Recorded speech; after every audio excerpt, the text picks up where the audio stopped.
welcome back to episode 2 of the Demystifying Astrology series. So this episode we're going to be focusing on debunking some myths, and then I'm going to also share my favorite astrologers. So let's just get right into it. Hope you guys like the new setting.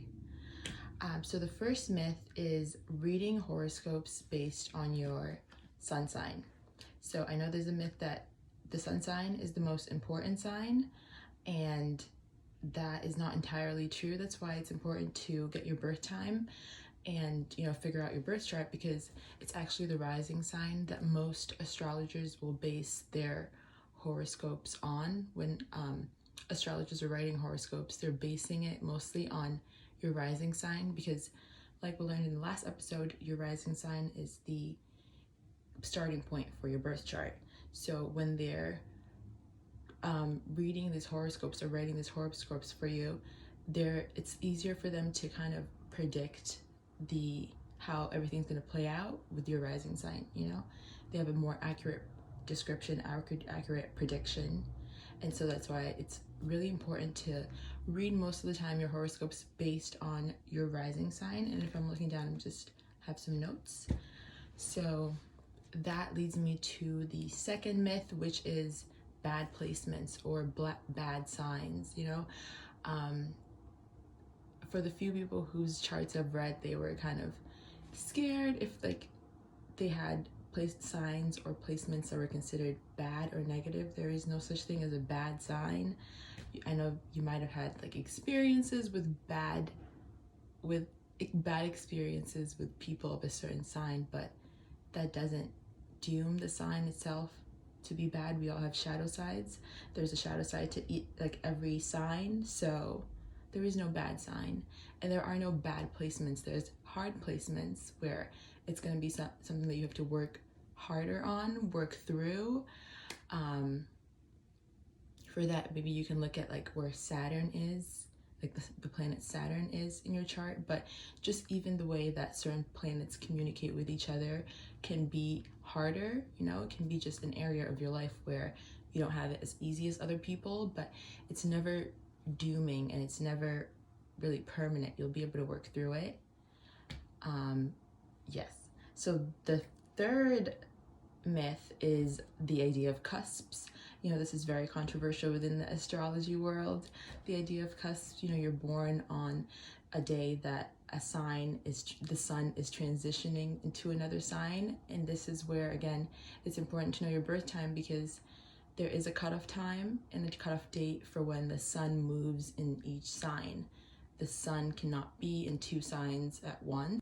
If you feel more connected to, say, one sign than the other, it could be playing more heavily.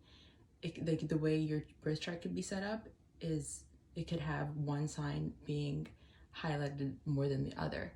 But you can be born on the cusp of something, but you are not a cusp. So I'm going to go into, that is all for my myths. And now I'm going to share with you my favorite astrologers. I had 3, but I think I might stretch it to 4 because there's just so many good astrologers out there. My favorite one is Alyssa Trahan. She was the first astrologer that I found, and she is so ahead of her time. I feel like the videos that she makes now are almost hard to understand. They're definitely, you'll be able to understand them, but they're just so far out. She just is out of this world. She's just an incredible astrologer. She works with present astrology, but I feel like the majority of what she says is, for the more developed astrologer. In my opinion, she does have more comprehensive breakdowns of, your chart, and that is where I learned most of my knowledge, through her. And the second astrologer that I love is Maren Altman. She's a really big TikTok astrologer now, I guess is what they call it. But she is incredible. She works more with political astrology, present astrology, very modern. And she's 22, and she's so knowledgeable, and she is just incredible. She has her own courses as well that she gives. And then the third astrologer that I love is Astrologers. I feel like she focuses a lot on historical astrology, in my opinion.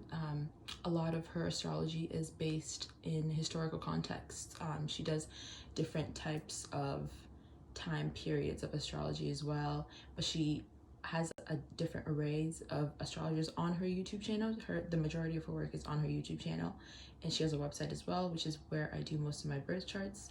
And she has like a free 7-day calendar thing where you can put in all your information and kind of see what transits are going on in your birth chart. But she has so many different astrologers that come into her YouTube and share all their knowledge, and she is just an incredible resource as well. Yeah, I think that's it. So for the next episode, we're going to be looking at houses in astrology. We're going to be breaking down each house.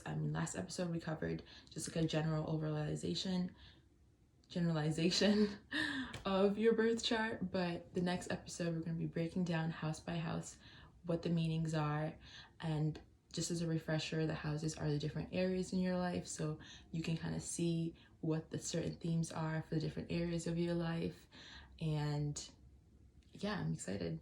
So I will see you guys on the next episode. Bye. Atomic Production.